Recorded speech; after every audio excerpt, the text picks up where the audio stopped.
आज शिव महापुराण जी की कथा के क्रम में आज शिव महापुराण के युद्ध खंड का आज 52वां अध्याय। इस अध्याय का नाम है चित्रलेखा द्वारा उषा के अंतःकरण का आगमन। एक बार बाणासुर ने तांडव नृत्य से शिव जी को प्रसन्न करके बोला, हे महादेव, मैं आपकी कृपा से बहुत बलवान हूँ, फिर भी मेरी एक प्रार्थना को सुनिए।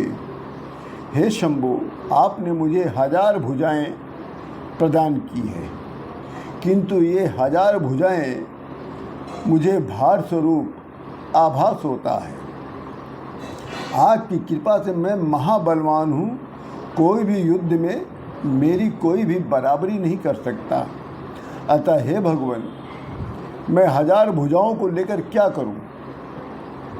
मुझे अपनी भुजाओं की खुजली मिटाने के लिए युद्ध करना पड़ता है, जहाँ मुझे सब तहस नहस मेरे से हो जाता है।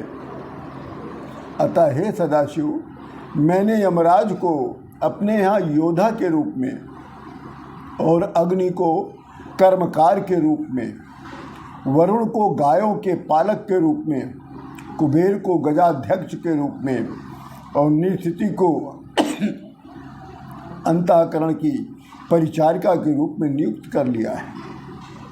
इंद्र तो सदैव मुझे कर दिया करते हैं। हे महादेव, अब आप मुझे एक ऐसा कोई उपाय बताएं जहां पर युद्ध करने से मेरी ये सहस्त्र भुजाएं शत्रुओं के शस्त्रों के प्रहार से क्षत विक्षत होकर जर्जर हो जाएं। मेरी सहस्त्र भुजाएं शत्रुओं के हाथों से गिर जाएं और या वे स्वयं उनके हाथों को सहस्त्र टुकड़ों में विभक्त कर दें। आप मेरे इस मनोरथ को पूर्ण करिए। बाणासुर की इस अहंकारित वाणी को सुनते ही शंकर भगवान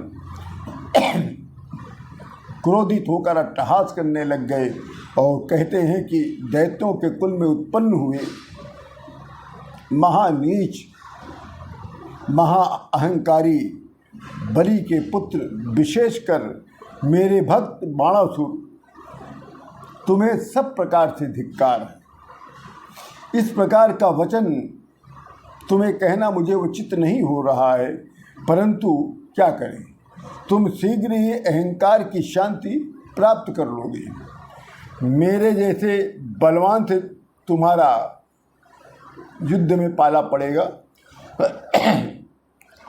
उसी युद्ध में पर्वत के समान तेरी ये 1000 भुजाएं शस्त्रों से छिन्न भिन्न होकर पृथ्वी पर गिर जाएगा।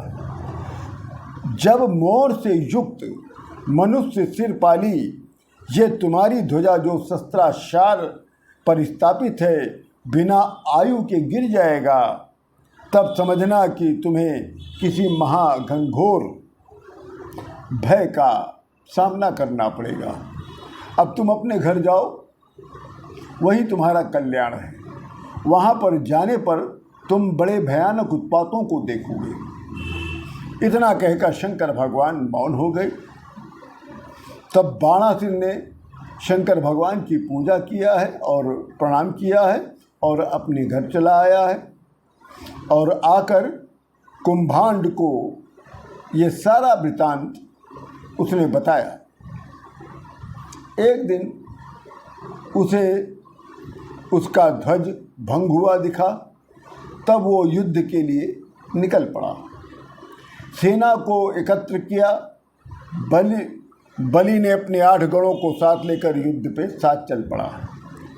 तभी शिव जी की प्रेरणा से वहाँ पर काम पहुँच गया, कामदेव, जहाँ पर बाणासुर की सुंदर पुत्री उषा निवास कर रही थी। वहाँ वो विष्णु की पूजा कर एक पुरुष की इच्छा लेकर गुप्त अंतःपुर में सो रही थी। तभी पार्वती देवी की माया से कृष्ण के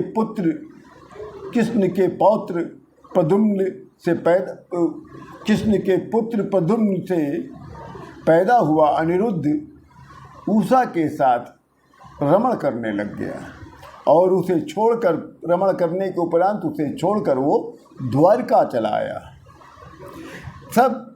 ये सब जानकर उषा रोने लग गई। सारी बातें उसने अपनी सखियों को बताया और बताकर अपना शरीर त्यागने का उसने मन बना लिया। तब सखियों ने उसे रोककर पूर्व कर्म के दोषों का स्मरण कराया। उषा ने कहा, तब बाणासुर की जो पुत्री थी उषा ने चित्रलेखा से कहा कि हे सखी, यदि पार्वती के द्वारा भेजा गया ये पुरुष मेरा पति है तो गुप्त पति किस उपाय से मुझे प्राप्त होगा वो बताओ। तब चित्रलेखा ने कहा, हे सखी, तुमने स्वप्न में जिस पुरुष को देखा है उसे किस प्रकार से लाऊं, भला जो मेरे ज्ञान से परे है। तब दैत्य कन्या ने मरने का मन बना लिया। तब चित्रलेखा ने उस दिन उसे रोका और फिर कहती है कि हे सखी उषा, तुम अपने मन को हरण करने वाले व्यक्ति का आकार तो बता सकती हो, उसको बताओ। यदि वो इस त्रिलोकी में कहीं पे भी होगा तो भी मैं तुम्हारी विपत्ति को दूर कर सकती हूँ। तब बाणासुर की पुत्री उषा ने उसके साथ रात में रमण करने वाले पुरुष का उसने आकार बताना शुरू किया और चित्रलेखा ने आकार को एक आकृति का स्वरूप देना प्रारंभ किया और जैसे ही आकृति अनिरुद्ध की बनी, कृष्ण के पौत्र की, उषा लज्जा गई और कहती, हे सखी, इसी ने मेरे चित्त रत्न को चुराया है। ये कौन है, किस कुल में पैदा हुआ है, इसका क्या नाम है, कृपया हमको बताओ। तब चित्रलेखा ने उस पुरुष का पूरा परिचय दिया। कहा, हे सखी, इस प्रियतम को पाने का कोई उपाय तो करो जिससे मैं अपने प्राण वल्लभ को शीघ्र ही पा सकूं। अब मैं इसके बिना एक पल भी नहीं रह सकती। तब चित्रलेखा ने उसे संतावना देकर कृष्ण के पौत्र अनिरुद्ध को जानकर उसे लाने के लिए जाने को तैयार हो गई। तीसरे दिन ज्येष्ठ कृष्ण चतुर्दशी को प्रातःकाल वो द्वारका पहुंच गई। तभी उसने उद्यान में प्रद्युम्न के पुत्र अनिरुद्ध को टहलते देखा। तदंतर जैसे ही अनिरुद्ध खाट पर बैठ गया तब चित्रलेखा ने तामस योग के द्वारा उसे खाट को सर पर रखकर शोणितपुर तक ले आई। पति को आया देखकर उषा क्षण भर के लिए भयभीत तो हुई, पर ज्यों ही और मन ही मन प्रसन्न हुई और ज्यों ही उन दोनों ने रति क्रीड़ा प्रारंभ की है तो उसी समय हाथ में बेंत लिए द्वारपालों ने काम चेष्टा तथा अनुमान से कन्या के शीलभंग को जान लिया। फिर उन रक्षकों ने सारा वृत्तांत बाणासुर को बताया। कहते कि हे देव, किसी अज्ञात पुरुष ने अत्यंत सुरक्षित अंतःपुर में घुसकर तुम्हारी कन्या से बलात् उपभोग किया है जिसे हम लोग नहीं जानते हैं। अतः हे दानवेंद्र, शीघ्र चलकर उस पुरुष को देखें और जैसा उचित हो वैसा व्यवहार करें। इसी के साथ शिव महापुराण के युद्ध खंड का ये 52वां अध्याय पूर्ण होता है। आप सभी लोगों को राम राम।